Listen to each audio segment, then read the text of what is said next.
खबर गलत नहीं है, फिर से कह रहा हूं, खबर गलत नहीं है, प्रशासन की सफाई गलत है। ये याद है आपको वीडियो?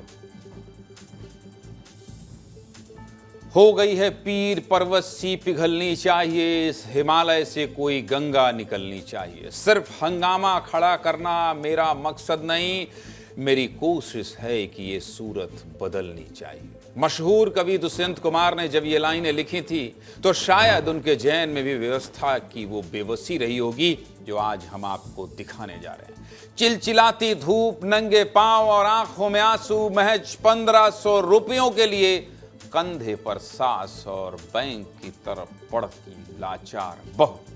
23 मई को छत्तीसगढ़ के सरगुजा जिले से जब यह तस्वीर आई तो कलेजा कांप उठा। यह तस्वीर देखते देखते पूरे देश में वायरल हो गई और सभी न्यूज चैनलों ने इस खबर को दिखाया भी। इस तस्वीर को देखकर कुछ लोग भावुक हुए तो कुछ लोगों को गुस्सा भी आया। सिस्टम पर सवाल उठे और न्याय की मांग की गई। दूसरी तरफ खबर चलने के बाद प्रशासन हरकत में आया। महिला को पैदल क्यों चलना पड़ा, इसकी जांच की गई और केवाईसी कराकर पेंशन की समस्या दूर की गई। अब महिला को बैंक नहीं जाना पड़ेगा, अच्छी खबर है, और घर बैठे पेंशन के पैसे आएंगे, जो सबसे अच्छी खबर है। लेकिन इसके बाद भी सब कुछ सामान्य नहीं है। प्रशासन के दावों पर कई सवाल खड़े होते हैं और जिस तरह से स्थानीय अधिकारी सुविधा पहुंचाने के बजाय सफाई पेश कर रहे हैं और अपनी जांच के दम पर पाक साफ बनने की कोशिश कर रहे हैं, आज प्रशासन की इसी जांच और एक बहू के आंसुओं का पूरा सच आपके सामने पेश करूंगा। लेकिन सबसे पहले आप सास बहू के संघर्ष का ये वीडियो एक बार फिर से देखिए। अच्छा, तो ये बुढ़िया ला तोर का लागल? मोर सास हवे एला कहाँ लाने रहे? बैंक के। तेकर पैसा पेंशन मिलेल हाँ। तो नहीं देते हैं? लाने पिचगौरी के ले जाते हैं तब देते हैं। हाँ। अब घर थोड़े दिन पहुँचाते रहे, इंसान नहीं पहुँचाता है। अच्छा, तो काबर रो था तो लाने में बहुत दूरिया पड़ेल नहीं? हाँ। और कोई साधन नहीं हो, जब नरवा है ना? हाँ, नरवा है, कोई साधन नहीं है। तो पहले कौन पहुँचाते रहे पैसा पहले? वही था पैसा। अभी नहीं पहुँचा है? अभी नहीं पहुँचाता है। अच्छा, पेंशन पैसा कतक मिलेला? आगू 1500 मिलत रही। अच्छा, केवासी नहीं करवाए रहे, 3 महीना करा, अभी देना है 1500 देना है। जब ये खबर दिखाई गई तो प्रशासन जागा और क्या किया जानते हैं? बताता हूं, देखिए। प्रशासन ने बहुत बढ़िया सफाई दी।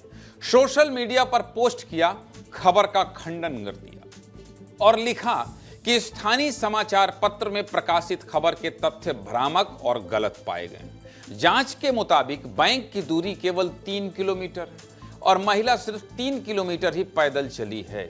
सिर्फ 3 किलोमीटर, वो भी एक तरफ का सफर तो महिला ने मोटरसाइकिल पर बैठकर किया है। साथ ही ये भी कहा कि यह महज पहली बार था, इसके पहले महिला कभी भी अपनी सास को कंधे पर उठाकर नहीं ले गई। जरा प्रशासन की सफाई सुन लीजिए, सुनिए। जनपद सीओ के माध्यम से जांच किया गया था और जांच में बात आई थी कि विगत 5-6 वर्षों पहले से ही उसको पेंशन लगातार मिल रहा था। देखिए, जो जांच किए हैं रिपोर्ट के हिसाब से तो लगभग 3 किलोमीटर उनका बैंक पड़ता है उनके घर से, और जांच में ये भी बात आई है कि वहाँ से बाइक के माध्यम से उनको लाया गया था और वहाँ बैंक से फिर साधन ना होने के कारण वो जो पीठ में लेके जाने वाला बात आया है। ये पूरा सत्य नहीं है। एक्चुअल में उनको जो उनके पड़ोसी हैं रामदेव माझी, वो उनको बाइक से लेकर बैंक छोड़ने गए थे। बैंक में उनका कार्य हुआ, उसके पश्चात वो वहाँ से बिना किसी को बताए निकल गई हैं। यदि उन्होंने बैंक में भी यदि किसी से सहायता मांगी होती या संबंधित ग्राम पंचायत में भी संपर्क किया होता तो उनको जाने में कोई समस्या नहीं आती। चूँकि उनका खाता डेबिट फ्रीज हो गया था, इस कारण इस प्रोसेस से भी पैसा नहीं दिया जा सका। लास्ट पेमेंट जनवरी में हुआ था उनको। इसके संबंध में यदि उनके द्वारा ग्राम पंचायत के किसी कर्मचारी को या जो बैंक मित्र हैं किसी को भी बताया गया होता तो इसका समाधान हो जाता। ये आवास भी अधूरा पड़ा हुआ है मैडम। उनका घर का खुद का उनका जो बेटा था मनकोट वो मर गया, उनके नाम पे स्वीकृत हुआ था। ठीक है, मैं पर्याप्त जानकारी आपको दे दूँगी। Thank you. पीएम आवास के नाम पर मैडम थैंक यू कह रही हैं। अंग्रेजी का शब्द है, इसका मतलब होता है धन्यवाद। ये थैंक यू नहीं समझेंगी वो, ये जो आप कह रही हैं मैडम, वो गरीब लोग हैं, वो नहीं समझेंगे, न सहायता मांग सकते हैं, न कुछ कर सकते हैं। इन मैडम का नाम है खुशबू शास्त्री, जो मैनपाट पंचायत की CEO हैं और इन्होंने ही जांच की है। ऐसे में मैडम आपकी जांच को मान लिया। जनपद पंचायत CO की जांच है भाई, इतनी बड़ी अधिकारी हैं, इसलिए आप जो कहें वही सही है और इसके लिए मैडम को प्रणाम करता हूं हाथ जोड़कर और माफी भी मांग लेता हूं। साथ ही उम्मीद करता हूं कि जिस तरह से आपने तुरंत जांच करके सफाई दी, उसके लिए आपको पद्मश्री से नवाजा जाना चाहिए। आपके इस शानदार काम को अंतर्राष्ट्रीय स्तर पर पहचान दी जाए, गिनीज बुक में नाम दर्ज हो, ऐसी मैं मांग करता हूं। लेकिन जिस तरह से अधिकारी सीना ठोक कर कह रहे हैं कि महज 3 किलोमीटर ही चली, मानो 45 डिग्री की झुलसाती धूप में कंधे पर सांस को उठाकर 3 किलोमीटर चलना कोई मॉर्निंग वॉक है क्या? इन अधिकारियों से एक सवाल है, आखिर महिला को 3 किलोमीटर क्यों चलना पड़ा? 3 कदम भी क्यों चलना पड़ा भाई? आखिर महिला के आंखों से आंसू क्यों गिरे? जो अधिकारी एक दिन के अंदर जांच करके ये पता लगा सकते हैं कि एक बहू कितना किलोमीटर चली, वही अधिकारी पिछले कुछ महीनों में ये पता नहीं लगा पाए कि बूढ़ी अम्मा का KYC नहीं हो पाया है। वो अधिकारी आज तक बूढ़ी अम्मा के पति को पेंशन नहीं दिलवा पाए और घर तक सड़क नहीं बनवा सके। सफाई तो सुन लिया आपने, लेकिन अब असलियत क्या है? विस्तार न्यूज हर बात को विस्तार से करता है, चलिए आपको बता देता हूं। हमारे सहयोगी दिलीप जायसवाल आज दोबारा कुनिया गांव में पहुंचे थे, जो बूढ़ी अम्मा और उनकी बहू का गांव है, और यहां पर दिलीप ने CEO मैडम की जांच का पर्दाफाश किया है। जब दिलीप ने बहू सुखमनिया से बातचीत की तो पता चला कि पहले भी 2 से 3 बार वो अपनी सास को कंधे पर लेकर गई है। मतलब जांच में ये पाया जाना कि ऐसा पहली बार हुआ है, ये पूरी तरह से सही नहीं है। वहीं प्रशासन का कहना है कि सास बहू अपने पड़ोसी रामदेव माझी की मोटरसाइकिल से बैंक तक गई हैं, लेकिन गांव जाकर पता चला कि बहू ने मोटरसाइकिल के सहारा नहीं लिया था, वो पैदल ही गई थी और पैदल ही वापस भी आई थी। बैंक जाने वाले दिन सुखमनिया अपनी सास को लेकर सुबह 8 बजे निकली थी और 1.5-2 घंटे बाद बैंक पहुंची, यानी कि दूसरा दावा भी सच नहीं है। अब बात किलोमीटर की करते हैं। प्रशासन कह रहा है कि सिर्फ 3 किलोमीटर ही चली, लेकिन नापने पर पता चला कि एक तरफ की दूरी करीब 3.5 किलोमीटर है, जो आने और जाने पर 7 किलोमीटर होती है, यानी कि तीसरा दावा भी गलत है। और सुनिए, सिर्फ इतना ही नहीं, कंधे पर सांस को लेकर जाने का एक पुराना वीडियो भी वायरल हुआ था, जो साल भर पहले का बताया जा रहा है। एक स्थानीय यूट्यूबर ने यह रिकॉर्ड करके अपने चैनल पर डाला था, जो 21 अगस्त 2024 का है, और इसमें भी तस्वीर वैसी ही है जैसा बैंक जाने वाले दिन की थी। इसके अलावा जब दिलीप ने मृतक पति के बारे में पूछा तो बहू रो पड़ी, और क्या बताया जानते हैं? बहू ने कहा कि जिस नाले में पति की मौत हुई, उसी नाले में उतरकर पार करना पड़ता है। प्रशासन के दावों की कैसे पोल खुली है, खुद सुखमनिया से ही सुन लीजिए, देखिए।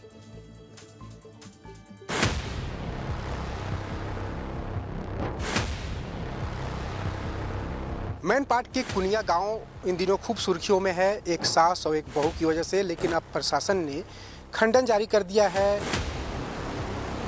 इधर सुखमनिया मेरे साथ हैं, जो बहू हैं, और दूसरी तरफ जो बैठी हैं उनकी सास है सोमारी। नहीं, कोई साधन नहीं रही, कहाँ पीठे लात कुन ले जाए। अधिकारी में तो कहा था कि बाइक से लेके गए रहे। नहीं, पीठे लात कुन ले जाए रहे। ये पहला बार वो दिन ले जा रहे, क्या वो भी पहले को ले जा रहे? 2-3 बार ले रहे हैं। अधिकारी हैं, तेमन कहा था कि नहीं, वो तो पहला दिन रही सब, वही आए घर सिर्फ बैठा रही, जाए घर तो बाइक में गई सब। नहीं, ये दे ले जाए, पीठे लात कुन ले जाए और आने घूम। यहाँ क्या बजे निकले रहे बिहाने? सुबह 8 बजे। और बैंक में कितना टाइम पहुँचे? 9-10 बजे। 10 बजे पहुँचे। हाँ। दादी कई बार पीठे ढोए के तो के ले जा रही? सिर बाल 3 बार। हाँ। खूब परेशान होए, खूब परेशान होए। 2-3 किलोमीटर चावल ले जाकर। हाँ, 2-3 किलोमीटर चल बारे। सुखमनिया मेरे को इस समय उस नाला को दिखाने जा रही हैं, जिस नाला को लोग आर पार करते हैं, रोज इस पार से उस पार जाते हैं। बड़ी भावुक हो जाती है, मैं बार बार जब भी बात कर रहा हूँ। ना जाना तांदा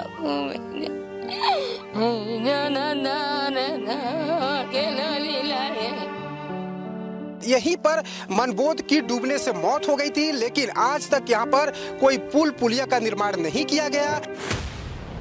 किसी तरीके से पथरीले रास्तों से मैं अपनी कार को लेकर यहाँ पहुंचा हुआ हूँ। अब मैं सीधे जा रहा हूँ सेंट्रल बैंक, जहाँ वो पीठ में ढोकर अपनी सास को लेकर गई थी। और इसी सड़क का वीडियो वायरल हुआ था, जिसमें सुखमनिया चलती हुई दिखाई दी थी।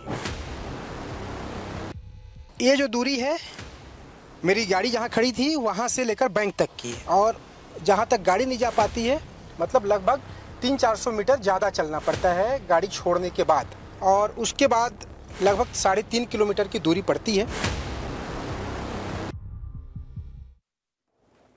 सुन लिया ना आपने, दिलीप ने सब कुछ दिखा दिया। अब बताइए कौन सही है? सुखमनिया सही है जिनकी आंखों से आंसू निकल रहे हैं, या सीईओ मैडम की जांच जो थैंक यू बोलकर चली गई?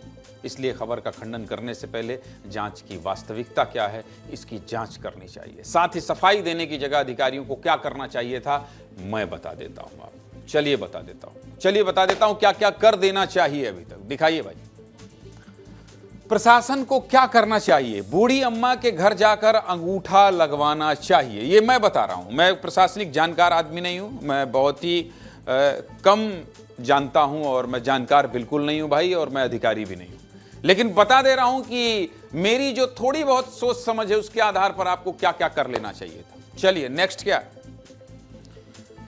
बुजुर्ग पति शनिराम को पेंशन देना चाहिए जो अभी नहीं मिल रही। क्यों नहीं मिल रही है अब आप लोग जांच कर लीजिए भाई, जांच करते हैं। आगे बताइए नेक्स्ट। आवास योजना के तहत पूरा घर बनवाना चाहिए। मिल रहा है ना जगह जगह आवास योजना के तहत, तो छत्तीसगढ़ सरकार खूब घर बनवा रही है। ये तो बहुत बड़ी घोषणा है छत्तीसगढ़ सरकार जो है लगातार लगी हुई है कि पिछली सरकार ने नहीं बनवाया था हम बनवाएंगे। तो जाके बोलिए कि भाई लीजिए आपको घर बनवा के दे रहे हैं। ऐसे ही लोगों को तो देना चाहिए। नेक्स्ट, इसके अलावा क्या करना चाहिए? उज्ज्वला योजना के तहत गैस देना चाहिए, क्योंकि दिलीप ने रिपोर्ट में दिखाया था किस तरह से वो लकड़ी फूंक कर, भाई सुविधाएं देना चाहिए। वो गैस भरवाएं या ना भरवाएं, छत में रख लें, पर आपको देना चाहिए, आपकी ये नैतिक जिम्मेदारी है। अगला क्या है बताइए? इसके अलावा घर तक सड़क बनवानी चाहिए जो नहीं है। दिलीप अपनी कार लेकर गए, उन्होंने दिखाया ना कि सड़क नहीं है। बेसिक सुविधा तो दीजिए, बेसिक सुविधा भी, जो बुनियादी सुविधाएं वो भी नहीं। नेक्स्ट, नाले पर पुलिया बननी चाहिए। पति की मौत हो गई है और एक महिला रो रही है। ऐसी न जाने कितनी तस्वीर देश भर में है। मैं ये नहीं कह रहा हूं सिर्फ मेन पार्ट में, लेकिन जो दिख जाए, जो चीख कर बोले, उस पर तो कम से कम संज्ञान लेना चाहिए। आगे क्या करना चाहिए? इसके अलावा शौचालय की सुविधा देनी चाहिए। इससे ज्यादा इसलिए नहीं बोल रहा हूं क्योंकि इस प्रोजेक्ट के बारे में बोलूंगा तो फिर सब तरफ पोल खुल जाएगी, फिर रिपोर्टर भेज दूंगा और 4 जगह पड़ताल करवा दूंगा तो पता चलेगा कि ये शौचालय बना। चलिए अब आपको दिलीप जायसवाल के पास लिए चलता हूं। दिलीप ने जो पूरी रिपोर्ट भेजी है, दिलीप भाई आपने तो बहुत आसान शब्दों में और आसान तरीके से सब कुछ समझा दिया है। ये 3 किलोमीटर और 9 किलोमीटर और 7 किलोमीटर के फेर में फंसे हुए हैं। होना क्या क्या चाहिए हम बता रहे हैं। अब इससे ज्यादा तो और कुछ नहीं कर सकते, हमारे पास अधिकार नहीं है। दिलीप,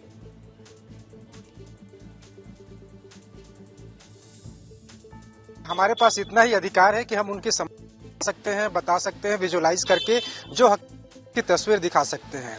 हम कागजों में जांच रिपोर्ट नहीं बना सकते हैं, हम पंचनामा तैयार नहीं करा सकते हैं। सब काम उनका है जो सफाई अपनी तरफ से देते हैं। सबसे हैरानी की बात यह है, तत्काल सोचिए 24 घंटे के अंदर ये पूरी जांच हो गई, और 24 घंटे और भी बहुत सारे काम हो सकते थे, जो बुनियादी चीजें थी वो हो सकती थी, लेकिन उस दिशा पे कोई काम नहीं किया गया। जब वहां पे ये देखा गया कि कितना किलोमीटर क्यों नाप रहे हैं, आप उस तस्वीर को देखिए। और एक सबसे बड़ी बात है कि 1 साल के एक व्यक्ति है, वहाँ के एक यूट्यूबर है, उन्होंने मुझे एक वीडियो अपलोड कराया कि देखिए मैं अपने यूट्यूब में इसको डाला हुआ हूँ। ये जब आलू सीजन था 1 साल पहले, तब इसी तरीके से वो सेंट्रल बैंक जा रही थी। हम उस वीडियो अवेलेबल है, लगभग 1 मिनट से अधिक का है। तो आखिर ये किस तरीके से दावे किए जा रहे हैं जनपद पार्टी की कि ये पहली बार ऐसा हुआ है। तो कुल मिलाकर ये पूरा झूठ जांच रिपोर्ट है, झूठा जांच रिपोर्ट है। कहीं भी ऐसा नहीं है। महिला खुद बोल रही है, खुद बता रही है कि 3 से 4 बार मैं पहले भी जा चुकी हूँ, और मैं भूखे प्यासे गई थी। सुबह तो घर से निकली, फ्रेश हो बैंक पहुंची अपनी सास को लेकर, क्योंकि धूप हो जाता अगर मैं ज्यादा लेट करती, लेकिन वापस ही आते बहुत ज्यादा धूप हो गया था। और मुझे जो 3.5 किलोमीटर का जो पैच है, 3.5 किलोमीटर का जो रास्ता है, रुक कर यहाँ पे आना पड़ा, क्योंकि मैं अपनी सास का जो वजन है उसको नहीं उठा पा रही। और इसी तरीके से किसी तरीके से मैं अपने घर पहुंची 1,500 रुपए लेकर। तो ज्ञानंद जी इस बात को स्वीकार, और हम कुल मिलाकर यही चाहते हैं कि तस्वीर बदलनी चाहिए, आपने जैसा कहा, और हमारा भी कोई दूसरा इरादा, तस्वीर बदलनी चाहिए। कुल मिलाकर दिलीप भाई अपना तो मकसद ही यही है। मैं तो कह रहा हूं कि उसी मेन पार्ट में अगर कल और परसों आप रिपोर्ट कर दें तो ऐसे 1 दर्जन केस आ जाएंगे, 1 दर्जन केस आ जाएंगे। प्रशासन को ये समझना चाहिए कि भाई ये समस्या है, हम ये समझ रहे हैं कि रातों रात किसी को नहीं कर दिया जाएगा, लेकिन ये जिम्मेदारी है प्रशासन की, सरकार की जिम्मेदारी है बुनियादी सुविधाओं को देना, कम से कम इस लायक बनाना कि वो जी सकें। और इसीलिए मैं कह रहा हूं कि अगर हम 3 दिन पड़ताल कर देंगे ना उस पूरे इलाके में, 3 दिन पड़ताल कर देंगे तो तीनों दिन आधे आधे घंटे वहां की कमियां दिखा सकते हैं, आधे आधे घंटे हर दिन दिखा सकते हैं कि किस तरह से लोगों में बुनियादी सुविधाओं का भी अकाल पड़ा हुआ है। इसलिए 3 किलोमीटर, 7 किलोमीटर, 9 किलोमीटर के फेर में छोड़ दीजिए। हम तो फिर कह रहे हैं कि आप वर्ल्ड रिकॉर्ड बना दीजिए, आपको खूब बड़ा सम्मान मिल जाए, लेकिन जो वीडियो दिख जाए ना, कम से कम आप ही लोग तो अधिकारी हैं, आप ही लोग तो करने वाले हैं। हम तो ऐसे ही बोल सकते हैं और कुछ कर नहीं सकते, हम सिर्फ बता सकते हैं कि कम से कम इस समस्या को दूर कीजिए। बहुत बहुत धन्यवाद दिलीप, लगातार इस खबर को चेस करने के लिए, लगातार इस खबर की हकीकत और हर पहलू को दिखाने के लिए बहुत धन्यवाद आपको।